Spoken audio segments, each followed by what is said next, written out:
बहुत बहुत धन्यवाद। श्री चंद्रशेखर जी। माननीय सभापति जी, जय भीम। महामहिम राष्ट्रपति जी के अभिभाषण पर धन्यवाद प्रस्ताव पर बोलने को आपने मुझे अवसर दिया, इसके लिए मैं आपका आभारी हूं। सभापति महोदय, सर्वप्रथम मैं बहुजन समाज में जन्मे सभी संतों, गुरुओं, महान पुरुषों को नमन करता हूं, जिनमें महात्मा ज्योतिबा फूले, डॉक्टर बाबा साहब अम्बेडकर और मान्यवर काशीराम साहब को मैं याद भी करता हूं आज के दिन पर।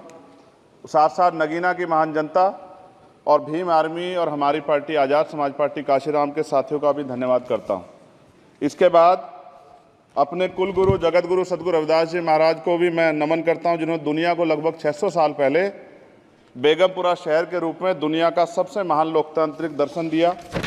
अध्यक्ष महोदय, माननीय सभापति जी, 14 अगस्त 1947 को ये देश अंग्रेजों के अधीन था। 15 अगस्त 1947 को हम लोग आज़ाद हुए। 16 अगस्त 1947 को देश आज़ादी में था, लेकिन धन धरती राजपाट में बंटवारा नहीं हुआ।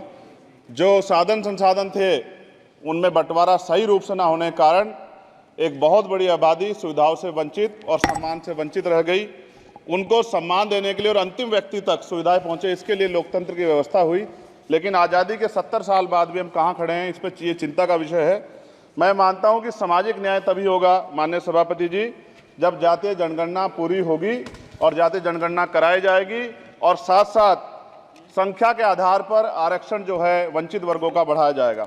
उसके साथ साथ जब राष्ट्रपति जी अभिभाषण पर बात रख रही थी तो उन्होंने शहरी और ग्रामीण क्षेत्रों के विकास की बात कही और ये भी कहा कि दुनिया में सबसे उत्तम शहर हमारे यहाँ बने।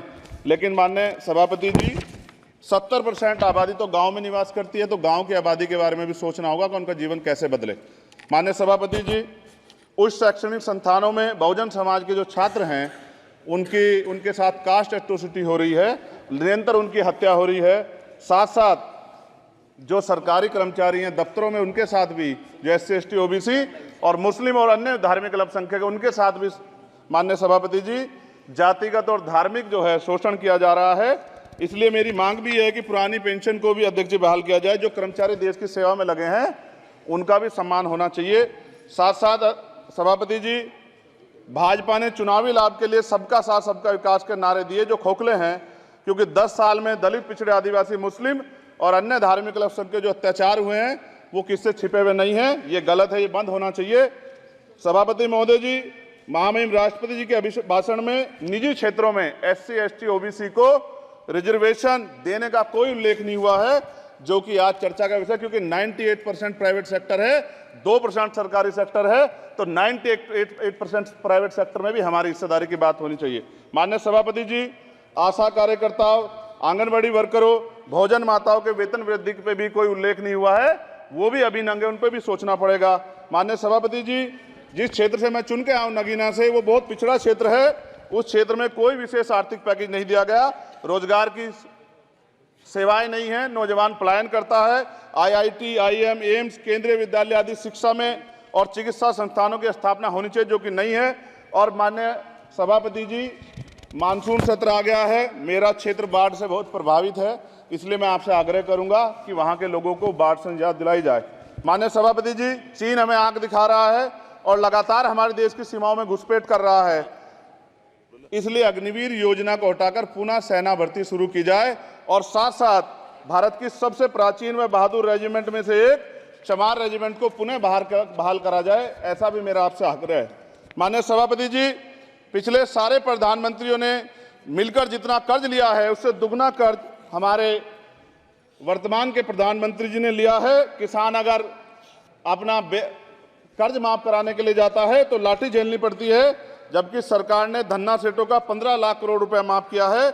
इस ओर हमें ध्यान देना पड़ेगा, हमारी आने वाली पीढ़ियों को ये कर्ज चुकाना पड़ेगा।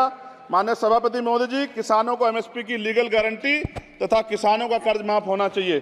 साथ साथ 2 अप्रैल 2018 को SC ST के बच्चों पे बहुत बड़े पैमाने पे मुकदमे लगे थे, वो हमारी लड़ाई सही थी, ये सुप्रीम कोर्ट ने माना और बाद में सरकार ने माना, वो मुकदमे तुरंत वापस होने चाहिए। माननीय सभापति जी, प्रेस जो है उस पर भी शिकंजा कसा जा रहा है, जो पत्रकार सरकार खिलाफ बोलता है नौकरी से हाथ धोना पड़ता है। और सोशल मीडिया हमारा हथियार है, उस पर तरह तरह के प्रतिबंध लगाए जा रहे हैं और विरोध करने वालों को सोशल मीडिया हैंडल भी सस्पेंड करा दिए जा रहे हैं। साथ साथ सभापति जी, पेपर लीक और परीक्षाओं के कैंसिल होने से देश के नौजवानों का भविष्य खतरे में है। नीट, यूपी सिपाही भर्ती सभापति जी और 69,000 शिक्षक भर्ती में आरक्षण घोटाला हुआ है, कोई पूछने वाला नहीं, खून के आंसू रो रहे हैं बच्चे, बेरोजगारी का दंश युवा झेल रहे हैं। इसलिए मेरा आग्रह है कि युवाओं के लिए कृपया समाप्त करें चंद्रशेखर। माननीय सभापति जी, मैं पहली बार बोल रहा हूं, आप कहेंगे मैं बैठ जाऊंगा, मैं आपकी बात, मैं संवैधानिक मर्यादा का पालन करूंगा, मगर हम तो माननीय सभापति जी सुन ही रहे हैं। आप बोलिए, 1 मिनट। धन्यवाद। 1 मिनट और बोलिए। अध्यक्ष सभापति जी, नारी सम्मान की बात करने वाली सरकार, हमने मणिपुर देखा सर, हमने पहलवान बेटियों का हर्ष देखा सर, और हमने सर हाथरस की बेटी का हर्ष देखा सर, और हाथरस के परिवार को जो वादा किया था सरकार ने वो भी पूरा नहीं किया। और महिलाओं में भी, स्पेशली दलित, पिछड़े और मुस्लिम वर्ग की, आदिवासी वर्ग की महिलाओं के साथ आज भी एनसीआरबी का डाटा कहता है सर जो जुल्म हो रहा है वो सहनीय नहीं है सर। साथ साथ कोविड में तैरती, हमने कोविड में बहुत सुना सर, कोविड में तैरती लाशें भी गंगा में हमने देखी है सर, और मजदूरों का हाल भी हमने देखा है। सभापति जी, बस सब समाप्त कर रहा हूं। नोटबंदी पे छोटे मझले उद्योग की जो कमर टूटी वो भी हमने देखी है। सभापति जी, शैक्षणिक संस्थानों, विश्वविद्यालयों में, चिकित्सा संस्थानों में ओबीसी एसटी के योग्य अभ्यर्थी को एनएफएस करके जिस तरह निकाला जा रहा है, लेटरल एंट्री करके जिस तरह हमारे रास्ते बंद किए जा रहे, ये भी हम देख रहे हैं सभापति जी। साथ साथ मेरा ये कहना है सर, ये सबका इशू है कि प्राइवेट कर्मचारी सर और सरकारी भी कई जगह पे 8 से ज्यादा घंटों से काम करते हैं और उनको जो सर उचित वेतन भी नहीं मिलता, तो न्यूनतम वेतन 20,000 रुपए तय हो और 24 घंटे की ड्यूटी। उदाहरण के तौर पे यूपी पुलिस सर बहुत पूरा काम करते हैं वो लोग, वो राज्य के विषय हैं। आप सर मैं आपके राज्य सरकार के लिए भी आपके संज्ञान में डाल रहा हूँ विषय सर, पुलिस सब जगह है सर, लेकिन सवाल ये है सर, बहुत पसीना बातें हैं, 8 घंटे की ड्यूटी और वेतन विसंगति, बॉर्डर स्कीम से उनको जो बाहर किया जाए।